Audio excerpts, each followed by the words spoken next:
Salve, salve geral! Papituca na área, Papituca voltou com a segunda parte do tecido conjuntivo. No videozinho anterior, o Papituca espero que você já tenha assistido, afinal, ele é base para o vídeo de agora, para a aulinha de agora. E naquele primeiro vídeo, o Papituca deu características gerais do tecido conjuntivo. Basicamente, de importante, é que ele é formado por vários tipos de célula.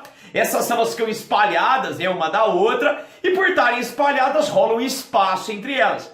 E é nesse espaço que a gente vai encontrar um gel e mergulhado nesse gel alguns tipos de fibras. Lembrando que essa parte entre as células a gente chamava de substância intercelular ou matriz extracelular.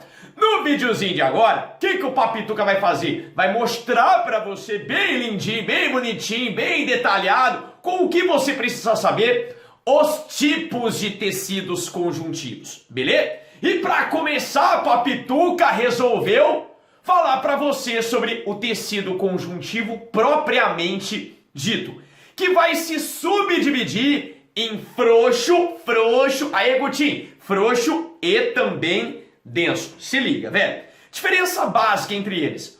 O frouxo, ele tem poucas fibras. Então ele é mais simples, ele é mais sensível, ele é mais delicado, tá ligado? E esse tecido frouxo, você vai encontrar basicamente preenchendo espaços, beleza? Onde não tem nada que colocar, soca tecido conjuntivo propriamente dito frouxo.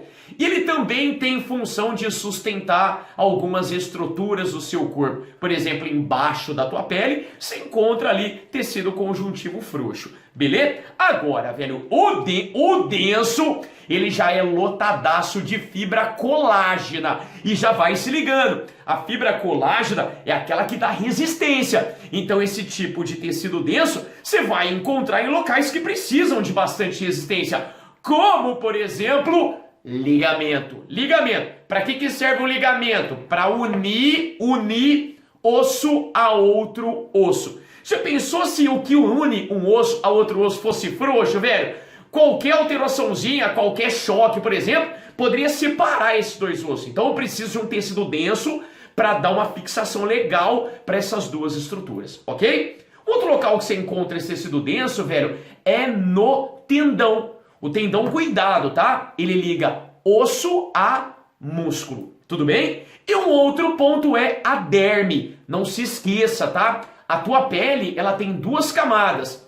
A de cima, que é a epiderme, e a camada de baixo, que é a derme. Essa epiderme, ela é formada de tecido epitelial. A derme é formada de tecido conjuntivo denso, ok? Ficou claro? Beleza, show de bola. Agora detalhezinho, hein, velho? Detalhezinho. Quando você pega as fibras colágenas, tanto do ligamento quanto do tendão, elas são organizadas, bonitinhas, paralelas, uma do ladinho da outra. Então a gente fala que nesses dois casos, o tecido denso ele é modelado. Na derme, as fibras já estão meio desorganizadas, tá ligado? É uma bagunça. Então a gente fala que na derme é não modelado. Se você não entendeu merda nenhuma do que o Papi falou, o Papituca trouxe uma foto pra você ter uma ideia. O que é modelado e o que é não modelado. Tá aí o modelado, tá vendo as fibrinhas? Uma do ladinho da outra paralela. O não modelado, olha a zona das fibras. Tá certo? Vamos continuar essa parada então, tem mais tecido conjuntivo bonitinho pra você. Segundo tipo de tecido adiposo, segundo tipo de tecido conjuntivo é exatamente o adiposo. E esse aí a galera teme, né, velho? Adiposo, já lembra gordurinha, já lembra flacidez, já lembra pneuzinho. Galera fica tensa, mas calma, que esse tecido é essencial para tua vida. Vamos lá caracterizar esse tecido adiposo. Lembrando que esse adiposo, ele é considerado um tecido conjuntivo especial, assim como ósseo, assim como cartilaginoso, assim como hematopoético, tá certo? Então vamos lá, velho. Primeiro, esse tecido ele é rico em uma célula chamada de adipócito, ou também chamada de célula adiposa. E a função dessa célula, óbvio, é armazenar gordura. Papi, eu odeio essa célula, fica acumulando uns lugares que eu não curto. Velho, infelizmente a vida tem esses percalços e acaba pregando peças que a gente não gosta. Mas, velho, Gordura é essencial para vocês. Sabe por quê? Sabe por quê? Porque gordura é reserva energética. Sim, velho. Falta energia, teu corpo vai buscar a fonte de energia exatamente na gordura. E essa gordurinha acaba protegendo você também de choque, né, velho? Imagina você lá, meio gordinho, um excesso de gordura em determinado lugar. Alguém dá uma pancada em você, acabou, velho. Tem uma espuminha ali para proteger você. Sério. Além dessa proteção de choque, proteção importantíssima também do frio. Velho, a gordura, ela é um isolante térmico. Isso significa que ela dificulta a saída de calor do seu corpício, beleza? Numa situação de muito frio, por exemplo, é essencial não sair calor do seu corpo para manter a sua temperatura do corpo legal, a sua temperatura constante. Então, essa gordura, ela também tem ação na sua homeotermia, tá certo? É só lembrar, velho, o magrinho, cara, como ele tem menos gordura, ele sente frio mais fácil. A pessoa que já tem um pouquinho mais de gordura, ela não sente tanto frio assim. Pop, aonde se localiza essa gordura? Exatamente onde você não quer, né, velho? Embaixo da pele, praticamente. Essa região a gente chama de tela subcutânea ou hipoderme. Essa hipoderme é um termo mais antigo, mas vai que essa merda aparece pra você. Então tá aí, Papituca já trouxe, ok? Então, tela subcutânea ou hipoderme. Fechou? Esse tecido adiposo, velho, ele também produz um hormônio conhecido como leptina. E esse hormônio está ligado ao apetite. Não é o único, tá? É um dos hormônios ligados ao apetite. Olha que interessante como esse hormônio deve trabalhar. Vamos imaginar que uma pessoa está acumulando muita gordura, beleza? Isso é sinal, então, que ela tem excesso de nutriente armazenado no corpo dela, beleza? Pera aí, se ela tem excesso, a tendência, então, é ela não comer tanto mais, beleza? Olha só, velho, quando a pessoa tem muita gordura, esse tecido adiposo começa a liberar bastante leptina, tudo bem? Qual que é a função desse hormônio? É reduzir o apetite da pessoa, é reduzir a fome dessa pessoa. Aí você deve estar pensando, peraí, Paty, peraí.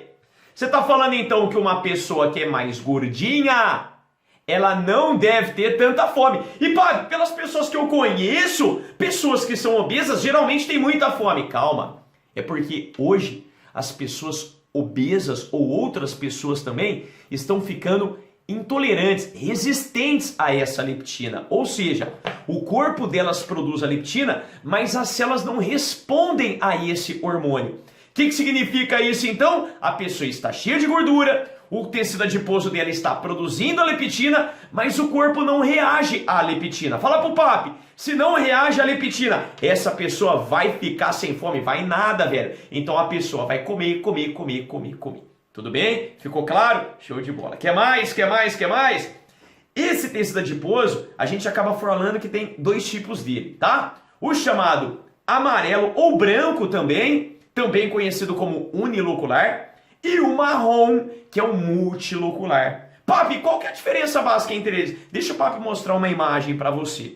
Tá vendo no cantinho aí uma célula, e dentro dessa célula uma bolona branca? Esse é o tecido adiposo amarelo ou branco, beleza? E por que ele é chamado de unilocular? Porque ele só tem uma gotona de gordura, tá vendo aí?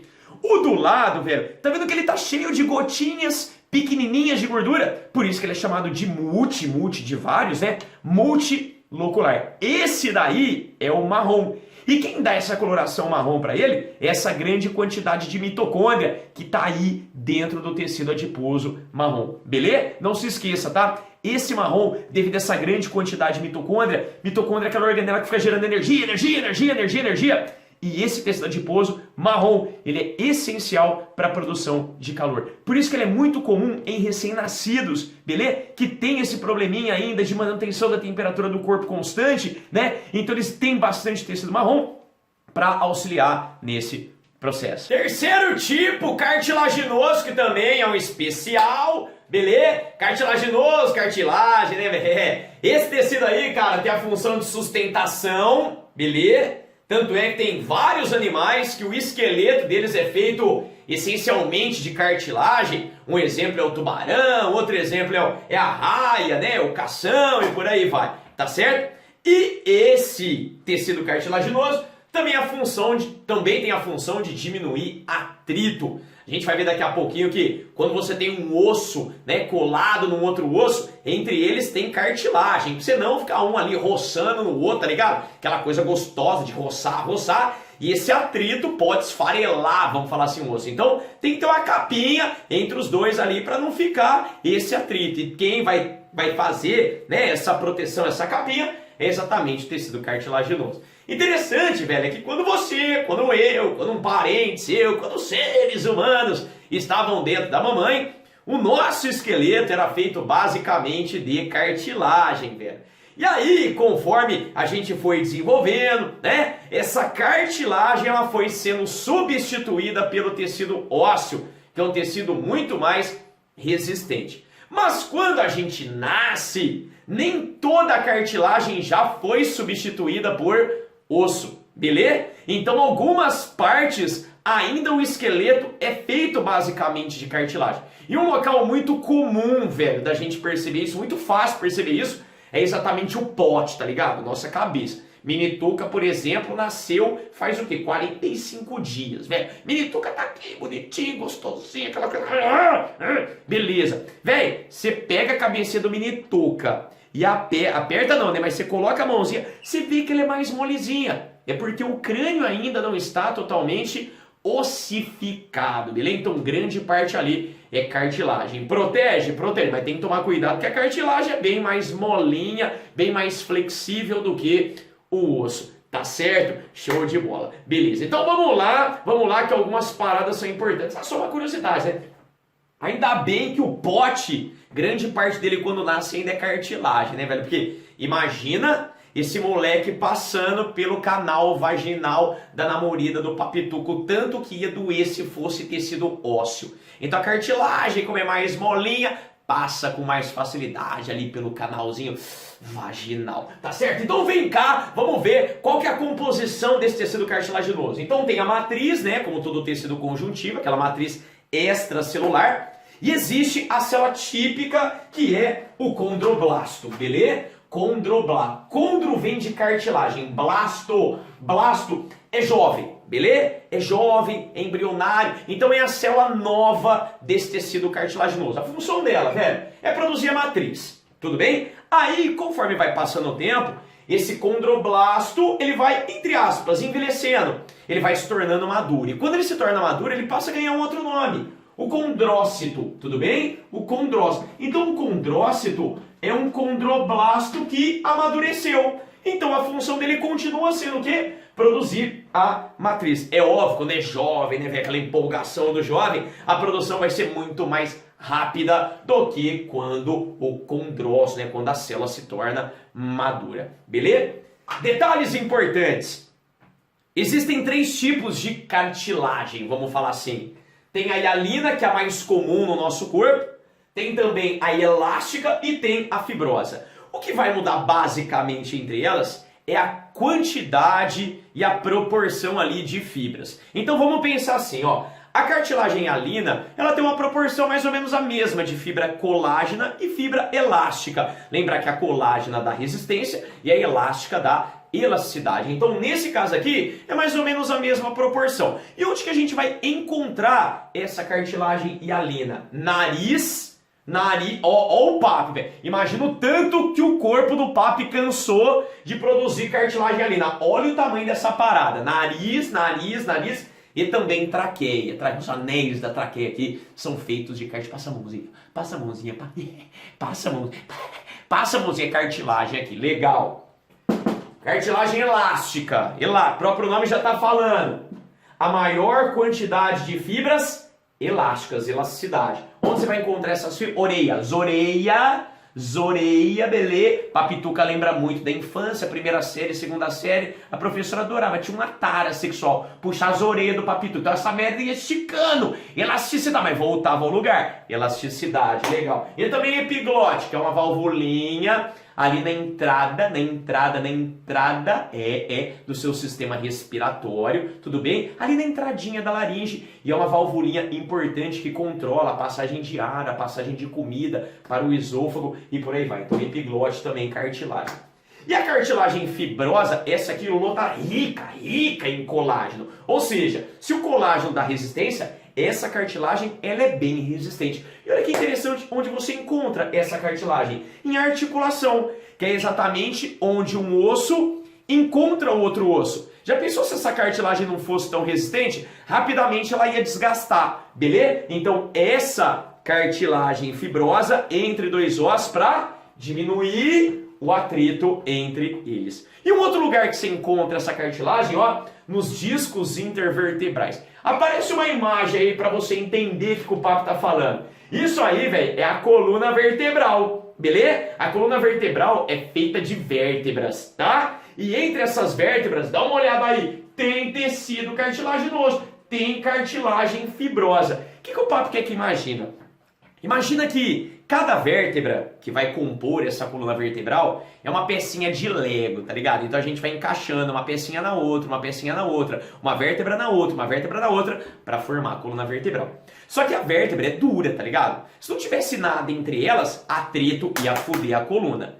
Então o que a natureza resolveu colocar entre uma vértebra e outra? Exatamente cartilagem fibrosa. Perfeito, para diminuir esse atrito entre essas vértebras. Agora, posso fazer uma comparação, Bento? Deixa aí, mantém essa coluna aí. Imagina que a vértebra é um pão, tá ligado? A vértebra é um pão. Então você tem a vértebra e aqui outro pãozinho, outra vértebra, beleza? Aí imagina que entre esses pães você passa a maionese. Quem seria a maionese então? A cartilagem, perfeito. Então ó, pãozinho, vértebra, aqui no meio do recheio vamos colocar maionese, é a cartilagem. Legal. Agora imagina, se o papo pegar esses dois pãezinhos e espremer, a tendência é fazer o que com essa maionese? Ela vazar, não é? Vamos jogar isso para sua coluna vertebral. É a viagem, olha a viagem. Tá aqui a vértebra, tá aqui a vértebra. Se espremer demais, o que pode acontecer com a cartilagem que está entre elas? É igual a maionese, vazar. E essa cartilagem que vaza, a gente dá aquele nome famosíssimo, a hérnia de disco. A hérnia de disco. Essa cartilagem que fica entre as vértebras, a gente chama de disco intervertebral. Então, quando essa cartilagem vazar, aí essa vazada acaba formando a hérnia de disco, que dizem que dói pra cacete. Então, por isso que é perigoso o peso em excesso na coluna. Porque o peso, ele pode espremer as vértebras, espremer os pãezinhos. E aí a maionese, a cartilagem, vazar, dando a hérnia. A hérnia. Para finalizarmos, tecido ósseo, beleza? Que vai ter a função aí também de sustentação do corpo, né, velho? Imagina você sem osso, cara. Imagina você sem osso. É tipo aqueles bonecos de posto sem ar, tá ligado? Sabe aqueles bonecão de posto que fica balançando que nem idiota? Então, velho, imagina se o cara desliga a máquina e tira o ar de dentro dele. Ele perde toda a forma dele, velho. Igualzinho você. Tirou seu osso, já era, velho. Vai ficar igual a ameba passeando ali na terra. Tá certo? Então, sustentação. Além disso, teu osso ajuda a proteger algumas partes do seu corpo. Caixa torácica, protege aí coração, protege os pulmões. Pega o crânio, protegendo ali seu encéfalo. Pega a coluna vertebral, protegendo a sua medula espinhal, uma região importantíssima, velho.